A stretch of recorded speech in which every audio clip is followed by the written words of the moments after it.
think we all knew intuitively, and we saw in some polls, that Elon Musk was unpopular and becoming more unpopular. And while when you ask Americans, do you support the idea of an agency that tries to make the government more efficient? Americans are going to say, yeah. But then whenever Elon starts doing things that don't make the government more efficient, but just hurt people, people go, And this is playing out now in real time, leading to Trump, as we talked about in a different segment, wanting Elon to sort of make his exit. We'll get into a lot of different things, but this video has become the epitome of humiliation for Elon, where he went out during this rally, I've played it for you before, and said humanity, the fate of humanity sits on this Wisconsin Supreme Court election. I'll remind you how that turned out in a little bit, but Elon had this to say before it took place, and he was handing out checks for people to encourage them to vote for the candidate that he liked, and he was spending $20 million on this race trying to buy the Supreme Court election, as they accused Soros of doing. And he was doing himself, and he was saying this. It's just how important it is. They think it's just, some kind of judicial thing that's not that important. But it actually, what they're doing, what's happening on Tuesday is a vote for which party controls the U.S. House of Representatives. That is why it is so significant.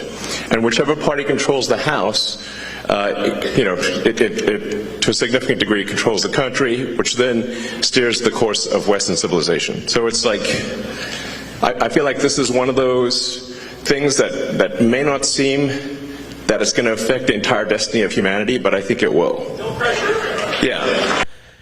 Yeah, and my cousin actually is thinking about getting involved in politics. And if my cousin gets involved in politics and I treat them poorly, then they may not like me. And so then if they go and they become friends with a powerful member of Congress, and then they fall in love, that's crazy, and then they get married, and then that congressperson dies, and then so then my cousin becomes and in the will, so this is interesting, my cousin got the congressperson to put in the will that if they die, then my cousin will become the member of Congress. Wild. And then if my cousin's a member of Congress, then they could run for Senate. And if they ran for Senate and they won, they could be a senator and they could run for president, and then they would be president, and then they could run the country, which runs the world, so the fate of humanity sort of rests with how I treat my cousin, if you think about it. So he said, this is the fate of humanity. And then he lost.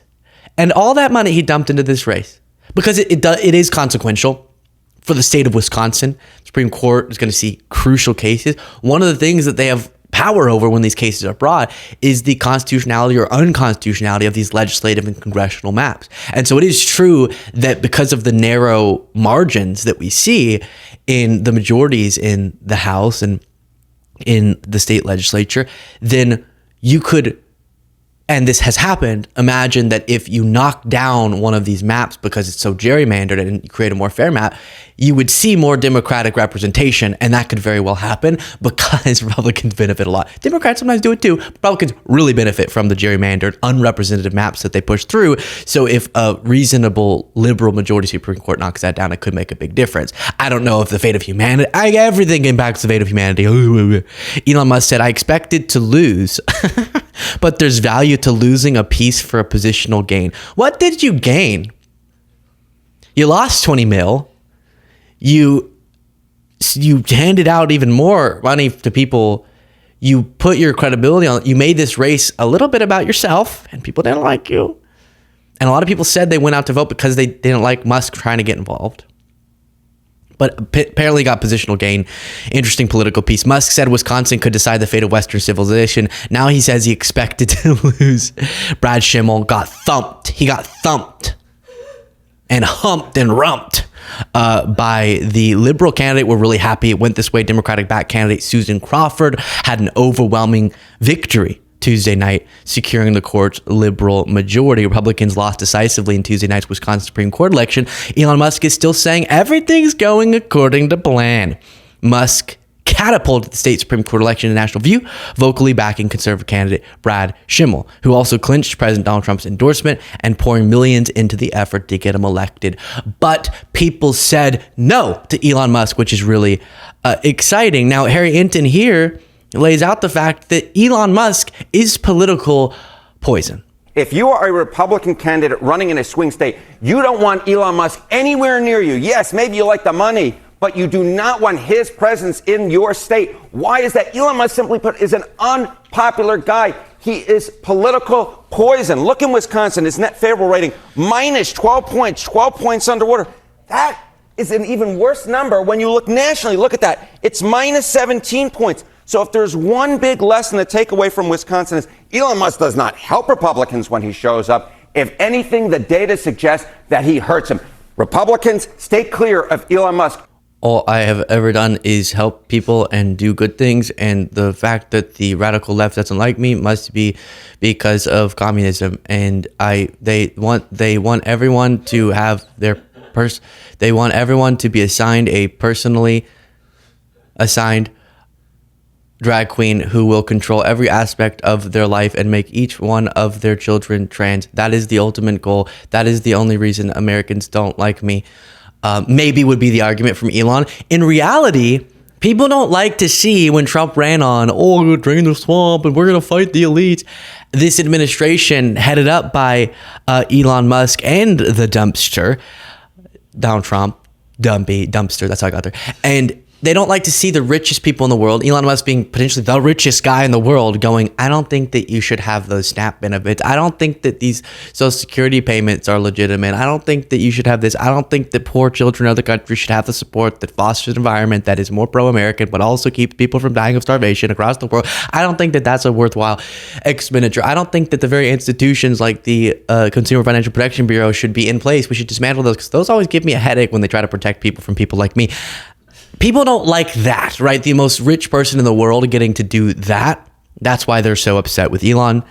Understandably so. I'll note, because the straw man now, anytime you criticize Elon, is, so you must be wanting Tesla vandalizations or the different things we're seeing, or the poop smearing on the... No, I don't want that. That's bad. Denounce, as always.